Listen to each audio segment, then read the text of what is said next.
Under the Stars, Chapter 12. Where was Mamma? Mr. Rosen tripped on the loose step outside the kitchen door. His wife grasped his arm, and he regained his balance. "It's very dark," Mamma whispered as they stood in the yard with their blankets and bundles of food gathered in their arms, "and we can't use any kind of light. I'll go first. I know the way very well, and you follow me. Try not to stumble over the tree roots in the path. Feel carefully with your feet. The path is uneven. And be very, very quiet," she added unnecessarily. The night was quiet, too. A slight breeze moved in the tops of the trees, and from across the meadow came the sound of the sea's movement, which was a constant sound here and had always been. But no birds called or cried here now in the night. The cow slept silently in the barn, the kitchen upstairs in Kirsty's arms. There were stars here and there, dotting the sky, among the thin clouds, but no moon. Anne-Marie shivered, standing at the foot of the steps. "Come," Mamma murmured, and she moved away from the house. One by one the Rosens turned and hugged Anne-Marie silently. Ellen came to her last. The two girls held each other. "I'll come back someday," Ellen whispered fiercely. "I promise." "I know you will," Anne-Marie whispered back, holding her friend tightly. Then they were gone. Mamma and the Rosens. Anne-Marie was alone. She went into the house crying suddenly and closed the door against the night. The lid of the casket was closed again. Now the room was empty. There was no sign of the people who had sat there for those hours. Anne-Marie wiped her eyes with the back of her hand. She opened the dark curtains and the windows. She curled once more in the rocker, trying to relax. She traced their route in her mind. She knew the old path, too, not as well as her mother, who had followed it almost every day of her childhood with her dog scampering behind. But Anne-Marie had often walked to town and back that way, and she remembered the turns, the twisted trees whose gnarled roots pushed the earth now and then into knotted clumps, and the thick bushes that often flowered in early summer. She walked with them in her mind, feeling the way through the darkness. It would take them, she thought, half an hour to reach the place where Uncle Henrik was waiting with his boat. Mamma would leave them there, pausing a minute no more for a final hug, and then she would turn and come home. It would be faster for Mamma alone, with no need to wait as the Rosens, unfamiliar with the path, slowly felt their way along.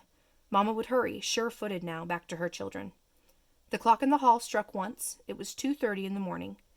Her mother would be home in an hour, Anne-Marie decided. She rocked gently back and forth in the old chair. Mamma would be home by 3:30. She thought of Papa back in Copenhagen alone. He would be awake, too. He would be wishing he could have come, but knowing, too, that he must come and go as always, to the corner store for the newspaper, to his office when morning came. Now he would be afraid for them, and watching the clock, waiting for word that the Rosens were safe, that Mamma and the girls were here at the farm, starting a new day with the sun shining through the kitchen window and cream on their oatmeal. It was harder for the ones who were waiting, Anne-Marie knew. Less danger, perhaps, but more fear. She yawned and her head nodded. She fell asleep, and it was a sleep as thin as the night clouds, dotted with dreams that came and went like the stars. Light woke her. But it was not really morning, not yet. It was only the first hint of a slightly lightening sky, a pale gleam at the edge of the meadow, a sign that far away somewhere, to the east, where Sweden still slept, morning would be coming soon.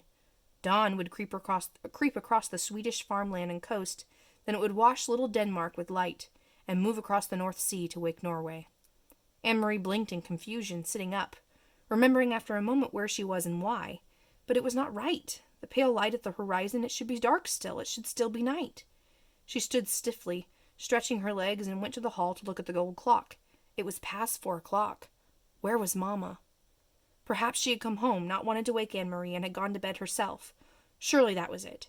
Mamma must have been exhausted. She had been up all night, had made the dangerous journey to the boat, and returned through the dark woods, wanting only to sleep. Quickly Anne-Marie went up the narrow staircase, and to the door to the bedroom, where she had slept with Ellen, was open. The two small beds were neatly made, covered with the old quilts, and empty. Beside it, Uncle Henrik's door was open, too, and his bed, too, was unused and empty. Despite her worry, Anne-Marie smiled slightly when she saw some of Henrik's clothes crumpled in a chair, and a pair of shoes caked with the barnyard dirt lying on the floor. "He needs a wife," she said to herself, imitating Mamma. The door to the other bedroom, the one Kirsty and Mamma were sharing, was closed. Quietly, not wanting to wake them, Anne-Marie pushed it open. The kitten's ears moved, standing up straight, its eyes open wide, and it raised its head and yawned. It pried itself out of Kirsty's arms, stretched, and then jumped lightly to the floor and came to Anne-Marie. It rubbed itself against her leg and purred. Kirsty sighed and turned in her sleep, one arm free now of the kitten's warmth and comfort, flung itself across the pillow. There was no one else in the wide bed. Anne-Marie moved quickly to the window which overlooked the clearing that led to the path's entrance. The light outside was still very dim, and she peered through the dimness, trying to see, looking for the opening in the trees where the path began, looking for Mama hurrying home. After a second she saw a shape there, something unfamiliar, something that had not been there the day before. A dark shape, no more than a blurred heap at the beginning of the path. Anne-Marie squinted, forcing her eyes to understand, needing to understand, not wanting to understand. The shape moved, and she knew it was her mother, lying on the earth. Chapter 13. Run as fast as you can. Still moving quietly so as not to wake her sister, Anne-Marie sped down the stairs and through the kitchen door. Her foot caught the loose step, and she faltered for a moment, righting herself, then dashed across the ground to the place where her mother lay. "Mama!" she called desperately. "Mama!" "Shh!" Mama said, raising her head. "I'm all right." "But, Mama," Anne-Marie asked, kneeling beside her, "what's wrong? What happened?" Her mother pulled herself into a sitting position. She winced in pain. "I'm all right, really. Don't worry. And the Rosens are with Henrik. That's the important thing."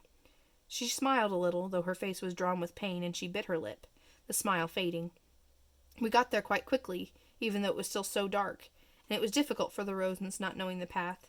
Henrik was there waiting on the boat, and he took them aboard and down below so quickly to the cabin that they were invisible in an instant. He said the others were already there. Peter got them there safely, too. So I turned and hurried home. I was so anxious to get back to you girls. I should have been more careful." Talking softly, she brushed some grass and dirt from her hands. "Can you believe it? I was very, very nearly here, well, maybe just halfway, when I tripped over a root and went sprawling." Mama sighed. "So clumsy," she said, as if she were scolding herself. "I'm afraid my ankle is broken, Anne-Marie. Thank goodness it is nothing worse. An ankle mends. And I am home, and the Rosens are with Henrik." "You should have seen me, Anne-Marie," she said, shaking her head with a wry look. "Your proper Mama, crawling inch by inch. I probably look like a drunkard." She reached for Anne-Marie's arm. "Here, let me lean on you. I think if you support me on this side, I can make my way up to the house." "Goodness, what a clumsy fool I am. Here, let me put my arm over your shoulders. You're such a good, strong, brave girl. Now, very slowly. There." Mama's face was white with pain. Anne-Marie could see it even through the faint light of the approaching dawn. She hobbled, leaning heavily on her daughter, pausing again and again toward the house. "When we get inside, I'll have a cup of tea, and then we'll call the doctor. I'll tell him that I fell on the stairs. You'll have to help me wash away the grass and twigs. Here, Anne-Marie, let me rest for a good minute." They had reached the house, and Mama sank down to the steps and sat. She took several deep breaths. Anne-Marie sat beside her and held her hand. "Mama, I was so worried when you didn't come back." Mama nodded. "I knew you would be. I thought of you, worrying as I dragged myself along. But here I am, safe with you now. Everything is fine. What time is it?" "It must be 4:30, or close to it." "They will sail soon." Mama turned her head and gazed across the meadow to the sea and the vast sky above it. There were no stars now, only the gray, pale sky with pinkness at its border. Soon they will be safe, too. Anne-Marie relaxed. She stroked her mother's hand and looked down at the discolored, swollen ankle. "Mama, what is this?" she asked suddenly, reaching into the grass at the foot of the steps. Mama looked. She gasped. "Oh my gosh," she said. Anne-Marie picked it up. She recognized it now, knew what it was. It was the packet that Peter had given to Mr. Rosen. "Mr. Rosen tripped on the step, remember? It must have fallen from his pocket. We'll have to save it and give it back to Peter." Anne-Marie handed it to her mother. "Do you know what it is?" Her mother didn't answer. Her face was stricken. She looked at the path and down at her ankle. "It's important, isn't it, Mama? It was for Uncle Henrik. I remember Peter said it was very important.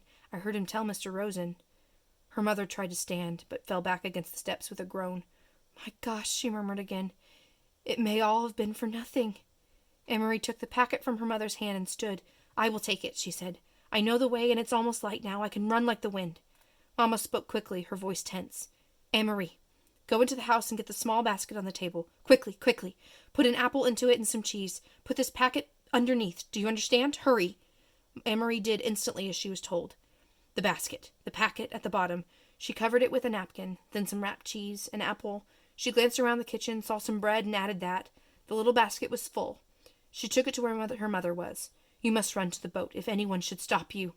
"Who would stop me?" Anne-Marie, you understand how dangerous this is. If any soldiers see you, if they stop you, you must pretend to be nothing more than a little girl.